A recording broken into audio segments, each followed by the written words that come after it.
فجر کی سنتیں کب پڑھنی چاہیے؟ سنو فجر کی سنتوں کے بارے میں۔ میرے رسول کریم سید عالم صلی اللہ تعالی علیہ وسلم سے ایک صحابی نے پوچھا تھا، حضور میری فجر کی سنتیں رہ گئیں یا رہ جاتی ہیں تو حکم کیا ہے؟ کیا انداز ہے حضور کا؟ بخاری مسلم کے لفظ سنو، حضور سید عالم صلی اللہ علیہ وسلم فرمانے لگے، اس نے کیا پوچھا تھا؟ حضور جواب کیا دیتے؟ فرمایا فجر کی سنتیں کبھی نہ چھوڑنا، فجر کی پہلی 2 سنتیں کبھی نہ چھوڑنا۔ یا رسول اللہ صلی اللہ تعالی علیہ وسلم میری رہ گئی یا رہ جاتی ہیں، فرمایا فجر کی 2 سنتیں نہ چھوڑنا، فرمایا فجر کی پہلی 2 سنتیں مجھے دنیا اور دنیا کے اندر جو کچھ ہے وہ سب سے زیادہ پیاری ہے۔ فجر کی 2 سنتیں دنیا اور دنیا میں جو کچھ ہے مجھے وہ سب سے زیادہ پیاری ہیں، اس لیے فجر کی سنتیں نہ چھوڑنا۔ اپنا ذوق، اپنی طبیعت، ہم نے نا ذوق غلط بنا لیا ہے۔ اگر 20 بندے کہہ بھی دیں گے تو نے بڑی شاندار تلاوت کیا تو کیا اس سے بنے گا؟ 100 بندہ کہہ بھی دے تیری کیا بات ہے، کیا بات ہے نعت خاں کی، کیا بات ہے علامہ صاحب کی، پیر صاحب کی، پیر مہر علی شاہ صاحب رحمت اللہ علیہ۔ آپ تشریف فرما تھے تو آپ کے ایک ہی بیٹے بابو جی جن کو کہا جاتا ہے، جس دن صاحبزادے پیدا ہوئے تو خادم نہ وہاں سے نکلا۔ ان لوگوں کے شوق اور طرح کے تھے نا، تو ان کی توجہ بھی اپنے شوق کی طرف رہتی، تو خادم نکلا اندر سے، پیر صاحب مبارک ہو، پیر صاحب مبارک ہو، پیر صاحب مبارک ہو، پیر صاحب مبارک، وہ شور کر رہا ہے۔ تو پیر صاحب کو وجد ہو گیا، اللہ اکبر اللہ اکبر اللہ، وہ کیا ہوا؟ کس بات کی مبارک دے رہے ہو؟ عرض کی حضور اللہ نے بیٹا دیا۔ تو آپ فرمانے لگے اچھا حضور آپ کیا ہوا؟ آپ تو پریشان ہو گئے۔ فرمانے لگے جب تم نے 3 دفعہ کہا نا مہر علی کو مبارک ہو تو میں سمجھا تھا شاید تجھے کسی نے بتا دیا ہے کہ مہر علی سے اللہ راضی ہو گیا۔ میں سمجھا تھا کہ شاید تو یہ خبر لے کے آیا ہے کہ کسی نے بتایا ہے کہ مجھے آج خبر ملی ہے کہ مہر علی سے رب اچھا پتر ہوا ہے، الحمدللہ اللہ کا شکر ہے، پر میرے لیے مبارک کا دن وہ ہوگا جب میرا رب کہے گا کہ میں مہر علی سے راضی ہوں، میرے محبوب کہیں گے کہ میں مہر علی سے۔ آپ بات کو سمجھیں، شوق ہی کسی اور طرف تھا، دل ہی کہیں اور لگا ہوا تھا، طبیعت ہی کہیں اور مائل تھی۔ کوئی وظیفہ پوچھتے تھے تو پڑھتے تھے وہ لوگ، کچھ اللہ اللہ انہیں بتائی جاتی تھی تو کرنے کا ذوق رکھتے تھے، طبیعت تھی، قائل تھے۔ حضرت ربیع کہتے ہیں میں بڑی دور سے سفر کر کے گیا حضرت اویس کرنی سے ملنے، بڑی دور سے، اور جب میں پہنچا تو فجر کا وقت تھا، تو حضرت اویس کرنی کو میں نے پا لیا، تو وہ نماز پڑھ کے نا قرآن شریف لے کے بیٹھ گئے۔ فرماتے ہیں اشراق چاشت کا وقت ہوا تو نفلوں کی نیت باندھ لی۔ محدث ابن الجوزی نے لکھا ہے، فرماتے ہیں پھر جب زوال کا وقت ہوا تو مسجد میں جھاڑو دینے لگ گئے، ظہر کی نماز پڑھ کے تو عصر کی تیاری تک وہ مسجد میں بیٹھے رہے۔ اور میرے نبی پاک علیہ السلام نے فرمایا جو نماز کے انتظار میں بیٹھا ہو وہ نماز ہی میں ہے، وہ نماز ہی میں ہے۔ فرمایا میری دنیا میری امت کی جو رہبانیت ہے نا وہ اتنی ہے کہ نماز کا انتظار کرے، اذان کے بعد نماز کا یہ راہب ہے، یہ اس وقت چھوڑ کے بیٹھے ہیں سارا کچھ۔ فرماتے ہیں عصر تک انہوں نے اللہ اللہ کی، پھر مغرب تک کی، عشاء کی نماز ہوئی تو نماز پڑھی تو وہ تھک گئے، اب مجھے وہ فارغ ہوں مصلی چھوڑے تو میں ملاقات کروں نا۔ یہ آپ حیران نہ ہو کہ اتنی دیر بندہ کیسے اللہ اللہ کر، ہم نے کی نہیں نا اس لیے ہم پریشان ہیں۔ جو عادی ہوتے ہیں وہ کر بھی لیتے ہیں، وہ یہ کام، میری بات کی سمجھ آ رہی ہے؟ جب جاتے ہو کسی دفتر میں تو 8 گھنٹے کھڑے رہ لیتے ہو نا، مجبوری ہوتی ہے تو کھڑے رہا جا سکتا ہے۔ پاسپورٹ کے دفتر بولیے، امیگریشن کی لائنوں میں، اور میں نے تو امبیسیوں میں بندے 12 گھنٹے پہلے جا کے کھڑے دیکھے، رہ لیتے ہیں کھڑے۔ تو اگر ان کاموں کے لیے رہا جاتا ہے تو اللہ رسول کے لیے بھی کھڑے رہا جا سکتا ہے۔ تو فرمانے لگے کہ جب عشاء کی نماز کے بعد آخر انسان تھے، تھک گئے، نیند کا غلبہ ہوا تو تھوڑی ایسے آنکھ بند ہوئی تو کھلی تو رونے لگے۔ حضرت ویسے کرنی رو کے کہنے لگے مالک مجھے غافل تو نہ کر، ابھی میں نے کیا بھی کچھ نہیں، دن ختم ہو گیا، کوئی نفل نہیں، کوئی اللہ اللہ نہیں، اللہ مجھے غافل نہ کر، میری مدد فرما۔ فرماتے ہیں جب وہ روئے تو میرے ساتھ جو شخص تھا، میں نے کہا اٹھو چلیں، کہنے لگا حضور ملنا نہیں، فرمایا جو میں لینے آیا تھا وہ مجھے مل گیا، جو میں ان سے سیکھنے آیا تھا وہ مجھے نصیب ہو گیا، اب اور میں نے کیا لینا، ختم ہو گئی بات، اٹھو چلیں۔ اللہ کے بندوں نے حضرت ربیہ بن کعب اسلمی رضی اللہ تعالیٰ عنہ فرماتے ہیں، کہتے ہیں جب بنو قریظہ اور بنو نذیر یہودیوں کے ساتھ حضور علیہ السلام نے جنگ کا اعلان فرمایا تو وہ دشمن ہو گئے، ہمیں خطرہ تھا کہ وہ رات کو کہیں محبوب کو تکلیف نہ دیں، تو کچھ لوگ نا تلواریں لے کے نبی پاک کے دروازے پہ پہرے داری کرتے تھے۔ گن مین رکھنا حرام نہیں، اگر کسی کو واقعی خطرہ ہو تو اس کے لیے سنت بھی ہے۔ حضرت علی المرتضیٰ تلوار لے کے حضور کے گھر کا پہرا دیتے تھے۔ حضرت ربیہ بن کعب اسلمی رضی اللہ تعالیٰ عنہ فرماتے ہیں کہ رات میری ڈیوٹی تھی کہ میں حضور کے گھر کا پہرا دوں گا، تو فرماتے ہیں میں باہر سن رہا تھا، ساری رات ہی میرے نبی پاک نے اللہ کی تسبیح پڑھی، ساری رات، کبھی تسبیح، کبھی تحلیل، کبھی تحمید، کبھی تکبیر، ساری رات۔ فرماتے ہیں ساری رات حضور پڑھتے رہے اور ساری رات ہی میں سنتا رہا، مجھے اونگ آ گئی، میری آنکھ لگ گئی، حضور ابھی پڑھ رہے تھے، میں تھک کے سو گیا۔ اور فرماتے ہیں جب میری آنکھ دوبارہ سے کھلی تو میرے کانوں میں پھر کوئی چیز گونجی، تو میں نے کان لگایا تو میرے حبیب ابھی بھی اللہ کو یاد کر رہے۔ ساری رات حضور رب کی عبادت کرتے، اسی لیے تو کہا یا ایھا المزمل قم اللیل الا قلیلا، حبیب ساری رات تو نہ جاگا کر، تھوڑا آرام بھی کر لیے گا۔ میرے بھائی اپنا مصلی، اپنی عبادات، اپنے وظائف، اللہ اللہ جو آپ نے کسی سے سیکھی ہے اس کو کبھی کمزور نہ ہونے دیں۔ شجرہ شریف جو کسی بزرگ سے آپ لے لیتے ہیں تو کیا رسم ہے کوئی؟ اس پہ کچھ لکھا ہوتا ہے، وہ پڑھنے کے لیے دیا جاتا ہے، اس پہ لکھا ہوتا ہے کہ یہ اللہ اللہ آپ نے کرنی ہے۔ ساری زندگی کسی اسکول میں داخل ہو گئے اور وہاں جا کے آپ نصاب ہی نہ پڑھیں، کتاب ہی نہ کھولیں تو پاس ہو جائیں گے؟ وہ کہتے ہیں میں 20 سال جاتا رہا ملا کچھ نہیں، تو آپ نے لیا کیا ہے؟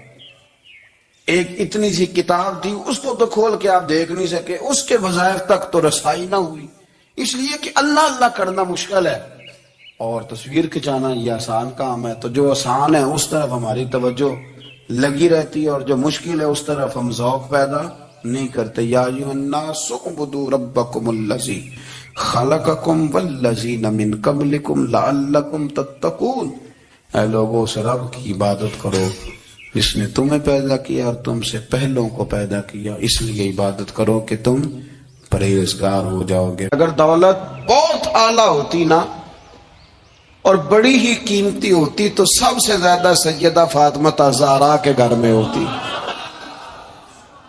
سب سے زیادہ تجوریاں سیدہ عائشہ صدیقہ کے پاس ہوتی، لیکن یہ زیادہ قیمتی نہیں تھی، اس لیے دروازہ رسول پہ بھی نہیں تھی۔ تو اسی طرح کا معاملہ کچھ لوگوں کا ہے۔ میں نے اپنی زندگی میں یہ دیکھا ہے کہ مذہبی ماحول سے وابستہ لوگ کئی دفعہ بڑے پریشان ہو جاتے ہیں کہ میں تو مولوی صاحب ہوں، اور محلے کا مولوی بنا کے جب کسی کو رکھا جاتا ہے تو بیچارہ ویسے بھی پریشان ہو جاتا ہے، اس کی ذمہ داری ہوتی ہے کہ تو نے وقت پہ جنازہ پڑھانا ہے، ٹائم پہ کل پہ آ جانا، 10ویں پہ وقت پہ پہنچنا، غیر حاضر نہ ہونا۔ کچھ جگہوں پہ یہ بھی رواج ہے کہ جناب آپ کو 7 دن اور 10 دن مسلسل بیٹھنا ہے اور پڑھائی کرنی ہے۔ وہ آہستہ آہستہ آہستہ آہستہ بچے احساس کا شکار، یعنی قرآن شریف پڑھنے والے بچے اور کتاب و سنت کی تعلیم حاصل کرنے والے بچے، لیکن انہیں یہ کہا جاتا ہے کہ چلو فلانی جگہ قرآن پاک پڑھنے چلتے، قرآن پڑھنے جا رہے ہیں۔ قرآن انقلاب کی کتاب ہے، قرآن بندے کو عروج دیتا ہے، لیکن ان بچوں کی ذہنی ساخت یہ بنائی جا رہی ہے کہ چلو قرآن پاک پڑھنے چلتے ہیں، وہاں بریانی ملے گی کھانے کو، گوشت ملے گا کھانے کو۔ شکایت ہے مجھے یا رب خدا بندان مکتب سے، سبق شاہی ہے بچوں کو دے رہے ہیں خاک بازی کا۔ اتنی چھوٹی جب آپ کسی کی سوچ بنا دیتے ہیں تو پھر وہ آپ کہیں کہ وہ انقلاب برپا کرے، وہ کوئی بڑا کارنامہ سر انجام دے، یہ ہوتا نہیں، ممکن نہیں ہوتا۔ جب آپ آہستہ آہستہ کر کے احساس کمزوری کے نیچے دبتے چلے جاتے ہیں، دبتے، حالات خراب ہو جاتے ہیں۔ ہمارے بزرگ ہمیں کہا کرتے تھے کہ مولوی ہونا کوئی تانا ہے، اور ہم نے حالات بدلتے دیکھے۔ ایک ٹائم ایسا تھا کہ مولوی ہونا لوگ تانا سمجھتے تھے، ہمیں بھی کہتے مولوی صاحب ادھر آئیں، آپ کو دیانتداری سے کہتا ہوں ہم نے وہ دور بھی انجوائے کر کے گزارا ہے۔ جے کسی ایک باری مولوی آکھے ہے تو انہوں آکھے یارے کوئی پریشانی والی گل ہے، شکر ہے اسی مولوی ہیں، یہ کوئی پریشانی ہے، آپ کیوں پریشان ہو گئے؟ مولوی کسی تانے مینے کا نام ہے۔ اور پھر وہ جو کل تک کہہ رہا تھا نا کہ اوہو تسی تے مولوی بن گئے ہو، پھر ہم نے وہ دور بھی دیکھا، اس نے کہا یار 2 منٹ کھڑا ہو تیرے ساتھ تصویر بنانی ہے، وہ دور بھی دیکھا، یہ دور بھی دیکھا۔ تھوڑا سا نا اپنی زندگی کے اندر خودداری، عزت نفس، وقار، اسلام عروج دیتا ہے بندے کو۔ مسلمان تیزی سے دبتے چلے جاتے ہیں، دبتے چلے جاتے ہیں۔ ملک شام کا بندہ آ گیا حضرت عمر کو ملنے، اس نے آتے ہی پوچھا تمہارے بادشاہ کا محل کہاں؟ انہوں نے کہا جی ہمارے بادشاہ کا محل نہیں ہوتا، ہمارے ہاں لوگوں نے سمجھ لیا نا کہ روب شاید کپڑوں کا ہوتا ہے، روب شاید گاڑیوں کا ہوتا ہے، بنگلوں کا ہوتا ہے، بہت بڑی کوٹھی کا روب ہوتا ہے۔ اور نہیں بھائی، روب تو بندے کے کردار کا ہوتا ہے، اس کے افکار کا روب ہوتا ہے، روب اس کے اونچے خیالات کا ہوتا ہے۔ کہاں ہے آپ کے بادشاہ کا محل؟ تو نے کہا محل شہل تو کوئی نہیں، مسجد میں ہوں گے امیر المومنین۔ بندہ کہتا ہے میں سوچ میں پڑ گیا کہ جس کے نام سے میرا بادشاہ کانپتا ہے وہ مسجد میں ہوگا، گن میں نہیں کوئی نہیں، ہٹو بچو ہی کوئی نہیں، ادھر ادھر ہی کوئی نہیں، پہرے دار ہی کوئی نہیں۔ مسجد میں جا کے پوچھا جناب عمر، کہنے لگے ادھر ہی تھے۔ کدھر ہے بھئی حضرت؟ وہ کدھر ہے؟ میں ادھر ہی تھے۔ کہنے لگا، میں حیران ہو گیا، یہ بادشاہ کی بات ہو رہی ہے۔ ایک صاحب کہنے لگے وہ کھجوروں کے باغ کی طرف جا رہے تھے، کہتے میں کھجوروں کے باغ میں گیا تو ایک بندے سے پوچھا امیر المومنین، کہنے لگا وہ سامنے کی طرف جا رہے تھے، ادھر گیا۔ ایک بندے سے پوچھا کہاں ہے وہ شخص اس کی 24 لاکھ مربع میل پہ حکومت ہے؟ کہاں ہے وہ شخص جو مدینے میں بیٹھ کے نعرہ لگاتا ہے تو کیسر و کسرا کانپ جاتے ہیں؟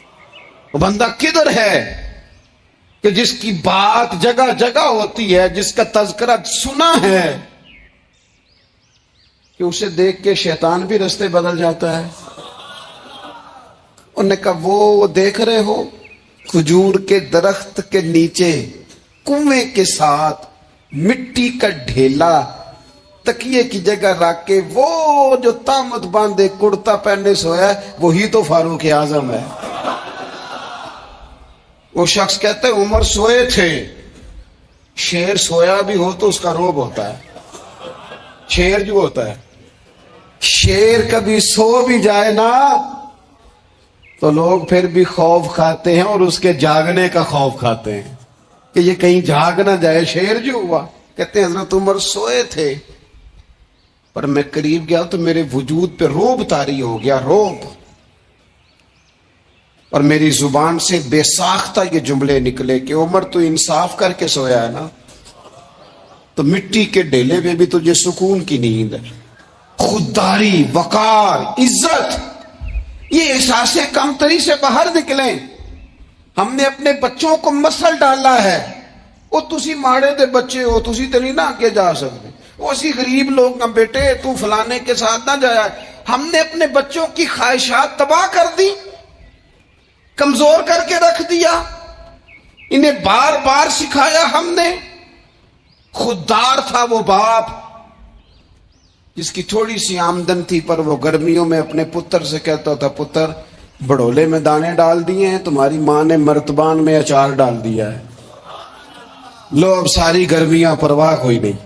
وہ خوددار لوگ تھے، لیکن آج یہ دین غالب ہونے کے لیے آیا ہے، مسلمان نے غالب ہونا ہے۔ یہ تھوڑا اپنی ذات سے اٹھ کر جب سوچے گا نا، بڑی بات کرے گا، بڑی سوچ پیدا کرے گا، بڑا اس کا مزاج ہوگا، کھلا اس کا دل ہوگا، تو پھر نا یہ ذرا سر اٹھا کے جیے گا۔ قرآن مجید کی جو آیہ کریمہ میں نے تلاوت کی، اللہ کریم نے فرمایا هو الذی ارسل رسولہ بالہدی ودین الحق، فرمایا وہ قادر مطلق ہے جس نے اپنے رسول کو ہدایت اور حق دے کے بھیجا ہے۔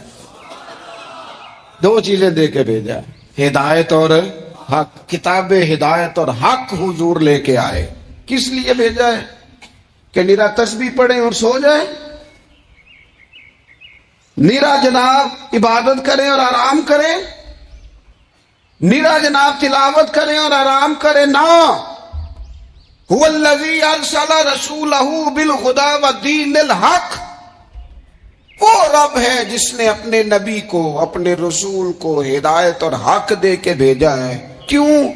کہ لیظہرہ علی الدین کلہ، تاکہ اس دین کو تمام دینوں پر غالب کر دے، اس کو غالب کرے، ہر دین پر یہ دین چھا جائے۔ وَلَوْ كَرِهَ الْمُشْرِكُونَ، اگرچہ مشرکوں کو یہ بات بری ہی لگے، نا پسند آئے، کسی کو نہیں آتی، لِيُظْهِرَهُ عَلَى الدِّينِ كُلِّهِ، یہ دین غالب ہونے کے لیے آیا۔ غالب، تو نماز بھی پڑھ، عبادت بھی کر، لیکن یہ بھی خیال رکھ کہ دنیا میں نماز والے نبی کا نظام بھی قائم کرنا ہے۔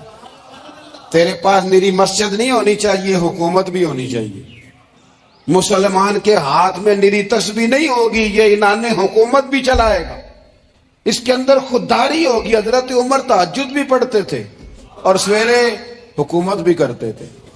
حضرت صدیق اکبر ساری رات مدینے والے کی یاد میں رویا بھی کرتے تھے، اور صبح اٹھ کر تلوار لے کر نبی پاک علیہ السلام کی ختم نبوت کے منکروں کے خلاف جہاد بھی کیا کرتے تھے۔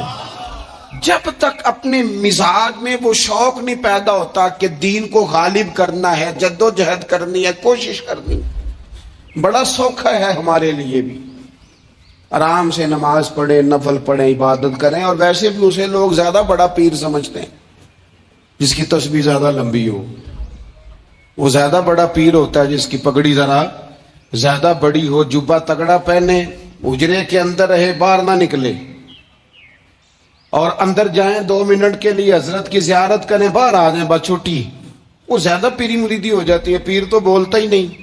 وہی ہے تیرے زمانے کا امام برحق، اقبال کہنے لگے وہی ہے تیرے زمانے کا امام برحق، جو تجھے حاضر و موجود سے بیزار کرے اور موت کی شکل میں دکھلا کے تجھے جلوہ یار، زندگی تیرے لیے اور بھی دشوار کرے۔ تو جو تیرا جینا مشکل کر دے نا، وہ تیرے زمانے کا امام برحق ہے، تیرے لیے زندگی دشوار کر۔ یہ کیا بات ہوئی کہ ٹھیک ہے جناب آپ موج کریں جو دین غالب ہونے کے لیے آیا، دین کے مزاج میں غلبہ ہے، دین کی طبیعت میں غلبہ ہے، دیندار چھا کے وقت گزارا کرتے ہیں۔ اللہ تعالیٰ نے اس دین کے اندر وہ قرار دیا ہے، وہ وسعت دی ہے، وہ درد دیا ہے، وہ ذوق دیا ہے۔ اپنے اندر سے وہ بت توڑ ڈالیں جو بت مایوسی پھیلاتے ہیں، ان جگہوں سے نکل آئیں جہاں انسان کمزور پڑتا ہے۔ اٹھ باندھ کمر کیوں ڈرتا ہے، پھر دیکھ خدا کیا کرتا ہے۔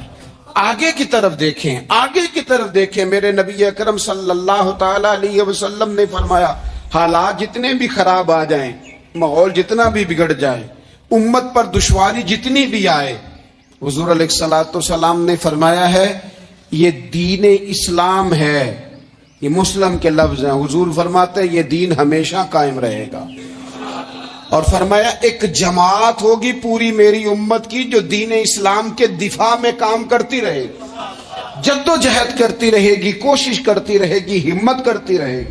میرے عزیز حضور نے فرمایا ہمیشہ یہ دین قائم رہے گا، اور ایک جماعت ہمیشہ اس دین کے لیے کام کرتی رہے گی۔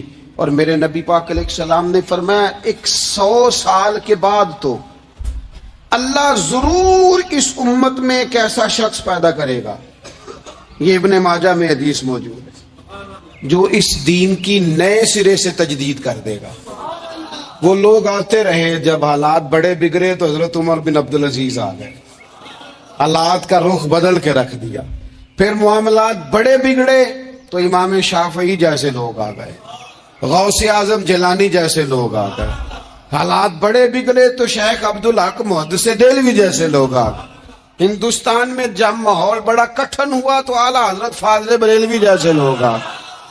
ہر صدی کے سرے پر اللہ تعالیٰ ایک مجدد بھیجے گا، حضور کا وہ غلام دین کو نئے سرے سے تازہ کرے، دین کے چمن میں ہمیشہ بہار رہے گی، ہمیشہ نورانیت رہے گی، ہمیشہ نور اعلیٰ نور رہے گا۔ یہ کام صرف کرنے کا کام کیا ہے؟ یہ دین تو پھلے گا پھولے گا۔ جو آگے بڑھ کے خدمت میں حصہ ڈال لے گا نا، وہ اپنا نفع کرے گا۔ یہ قرآن پاک ہے، یا ایھا الذین آمنوا ان تنصروا اللہ ینصرکم ویثبت اقدامکم۔ اللہ فرماتے ہیں لوگو، اگر تم اللہ کے دین کی مدد کرو گے نا تو اللہ تمہاری مدد کرے گا۔ وَيُثَبِّتْ أَقْدَامَكُمْ، اور تمہارے قدم جما دے گا، تمہیں استقامت دے، تم آگے۔ اور دین کی مدد صرف پیسوں سے نہیں ہوتی۔ کوئی شخص سمجھے کہ فقط مال سے مدد ہوتی ہے۔ جب آپ وقت پر آ کر مسجد میں جمعے کی نماز ادا کرتے ہیں تو یہ بھی آپ دین کی خدمت ہی کرتے ہیں۔ جب آپ دینی اجتماعات کی رونق بڑھاتے ہیں تو یہ بھی آپ دین کی خدمت ہی کرتے ہیں۔ جب آپ کسی دین کے طالب علم کا حوصلہ بڑھا دیتے ہیں نا، بیٹے بڑی بات ہے قرآن پڑھتے رہنا، یہ بھی آپ خدمت ہی کرتے ہیں۔ جب آپ دین کے بارے میں کسی جگہ بیٹھ کے اچھی بات کر دیتے ہیں، یار اللہ کا فضل ہے ہمارے دین میں یہ خیر اللہ نے رکھی، یہ بھی آپ دین کی مدد ہی کرتے ہیں۔ آپ کسی بھی جگہ کسی بھی حوالے سے دین کے لیے کوئی بھی پیغام دیتے ہیں، کوئی بھی بات کرتے ہیں، تو آپ دین کی یہ ساری خدمات دینیاں ہیں، یہ سارا درد ہے، یہ سارا ذوق ہے۔ ہم اپنا اپنا حصہ جس طرح بھی ملا سکے دین کی حمایت میں، دین کی مدد میں۔ جہاں کوئی ایسی بات ہو رہی ہو وہاں ہم دفاع کے لیے کھڑے ہو جائیں۔ ہر شخص اپنے اپنے مقام پر دینی ابلاغ میں، دین کی تبلیغ میں اپنا کردار ادا کرے۔ ایک جملہ کوئی بول دینا رسول پاک کے دین کی مدد میں، ایک جملہ، یعنی کسی کو صرف اتنا کہہ دینا کہ یار تو اپنے بیٹے کو، تیرے 5 بیٹے ہیں، ایک کو قرآن مجید کا عالم ہی بنا دے۔ تو کہہ کے چلا گیا اور تو تیری وجہ تجھے خبر بھی نہیں کہ شاید اس نے تیری وجہ سے اسے داخل کرایا ہے، لیکن وہ اگر آ گیا پڑھ گیا تو دیکھ تجھے اجر اللہ کتنا عطا فرمائے۔ آدھا جملہ بول کے دین کے معاملے میں معاون بنے، کوئی خیر کا لفظ بول کے معاون بنے۔ ہم نہ ہمت نہیں کرتے، ہم کہتے ہیں وہ فلانا کرے گا، بڑا آدمی کرے گا، مولانا کریں گے، پیر صاحب کریں گے۔ اپنا اپنا حصہ، اپنی اپنی خیر۔ حضرت عمر نے بھی بڑا کام کیا ہے دین کی خدمت میں، پر سیدنا بلال کی خدمت کا کوئی انکار کر سکتا ہے؟ ڈیوٹی حضرت صدیق اکبر کی بھی زیادہ ہے، پر جناب سلمان فارسی کی خدمت کا انکار کیا جا سکتا ہے؟ ہر ایک نے کام کیا، ہر نقطے کا اپنا عروج ہے، اپنی اور یہ دین غالب ہوگا، غالب۔ یہ مت سمجھے تھوڑے سے حالات کمزور آئے ہیں اور تھوڑا سا مسلمان محکوم ہوئے ہیں مالی طور، اپنی کوتاہیوں کی وجہ سے ہوئے، اپنی غلطیوں کی وجہ سے ہوئے، اپنے اعمال کے سبب ہوئے، تو ڈر ڈر کے نہ جئیں۔ نبی پاک صلی اللہ تعالی علیہ وسلم سفر پہ تشریف لے گئے، حضور علیہ السلام کی عادت کریمہ تھی جب سفر پہ جاتے تھے تو سب سے آخر میں ساری تیاری کر کے سامان سمیٹ کے سب سے آخر میں سیدہ فاطمہ الزہرا سے ملتے، پھر سفر شروع ہوتا، اور جب حضور واپس آتے تو سب سے پہلے سیدہ فاطمہ سے ملتے رضی اللہ تعالی۔ حضور کافی دنوں کے بعد سفر سے واپس آئے، لمبا سفر تھا، سیدہ فاطمہ الزہرا رضی اللہ تعالیٰ عنہ سے ملنے گئے۔ نبی پاک صلی اللہ تعالی علیہ وسلم کا چہرہ نور دیکھ کے تو سیدہ فاطمہ تڑپ کے روئی، رو پڑی۔ حضور نے فرمایا فاطمہ کیا ہوا؟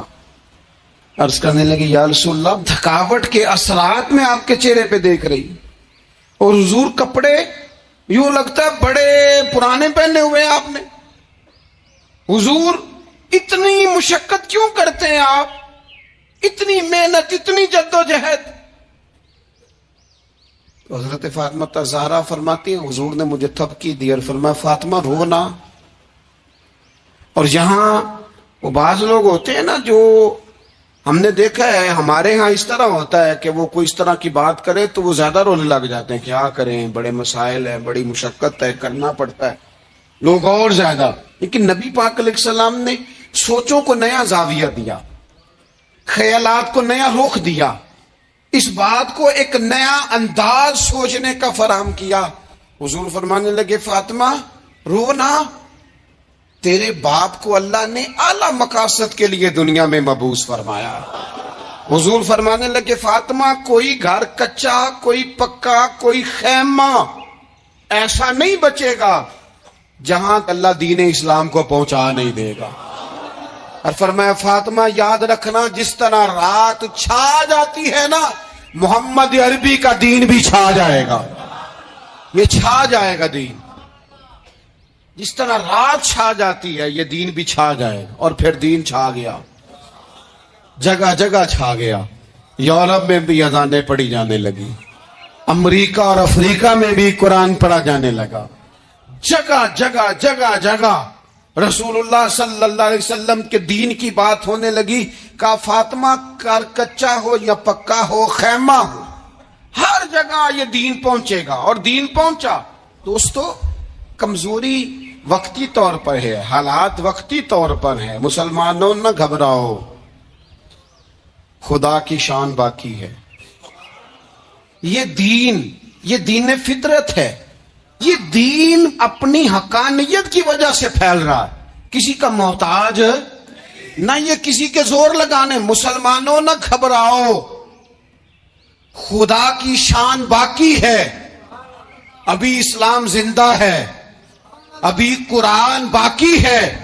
یہ کافر کیا سمجھتے ہیں جو ہم سے روز الجھتے ہیں، ابھی تو کربلا کا آخری میدان باقی ہے، بھی تو آخری میدان لگے گا میدان کربلا میں، اور فکر حسینی کے علم بردار میدان میں نکلیں گے، یزیدی سوچوں سے ٹکرائیں گے، اور بڑے سینے تیار ہیں جو اس کے لیے پوری جدوجہد کریں گے۔